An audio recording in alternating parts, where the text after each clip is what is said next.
హైదరాబాద్లో traffic check పెట్టనున్న ముఖ్యమంత్రి రేవంత్ రెడ్డి. రక్షణ భూముల కోసం రాజ్నాథ్ సింగ్కు సీఎం రేవంత్ రెడ్డి విజ్ఞప్తి. తెలంగాణ సీఎం రేవంత్ రెడ్డి తన ఢిల్లీ పర్యటనలో భాగంగా రాష్ట్రానికి సంబంధించిన పలు కీలక ప్రాజెక్టులపై దృష్టి పెట్టారు. బుధవారం ఆయన కేంద్ర రక్షణ శాఖ మంత్రి రాజ్నాథ్ సింగ్తో సమావేశమై హైదరాబాద్ నగరంలో ట్రాఫిక్ సమస్యల పరిష్కారానికి అవసరమైన రక్షణ శాఖ భూములను రాష్ట్రానికి బదలాయించాలని కోరారు. హైదరాబాద్ మహానగరంలో రోజురోజుకు పెరుగుతున్న ట్రాఫిక్ రద్దీని నియంత్రించేందుకు స్కైవేలు, ఎలివేటెడ్ కారిడార్లు నిర్మాణం అత్యవసరమని సీఎం రేవంత్ రెడ్డి కేంద్ర మంత్రికి వివరించారు. ముఖ్యంగా హైదరాబాద్, కరీంనగర్, రామగుండంలను కలిపే రాజీవ్ రహదారిపై ప్యాకేజీ జంక్షన్ నుంచి ఔటర్ రింగ్ రోడ్ వరకు 6 లేన్ల ఎలివేటెడ్ కారిడార్ నిర్మాణానికి 83 ఎకరాల రక్షణ శాఖ భూమి అత్యవసరమని తెలిపారు.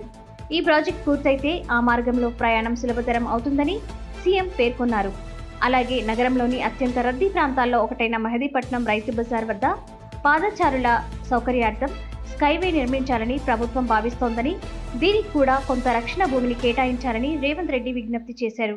ఈ ప్రాజెక్టుల ద్వారా నగర ప్రజలు ట్రాఫిక్ కష్టాలు గణనీయంగా తగ్గుతాయని ఆయన అభిప్రాయపడ్డారు. ఈ సమావేశంలో తెలంగాణ కొత్తగా సైనిక్ స్కూల్ ఏర్పాటు చేసే అంశం కూడా చర్చకు వచ్చినట్టు తెలుస్తోంది. సీఎం రేవంత్ రెడ్డి వెంట పలువురు తెలంగాణ ఎంపీలు కూడా ఈ భేటీలో పాల్గొన్నారు. రాష్ట్ర అభివృద్ధికి కీలకమైన ఈ ప్రాజెక్టులపై కేంద్ర మంత్రి సానుకూలంగా స్పందిస్తారని రాష్ట్ర ప్రభుత్వం ఆశాభావం వ్యక్తం చేస్తోంది.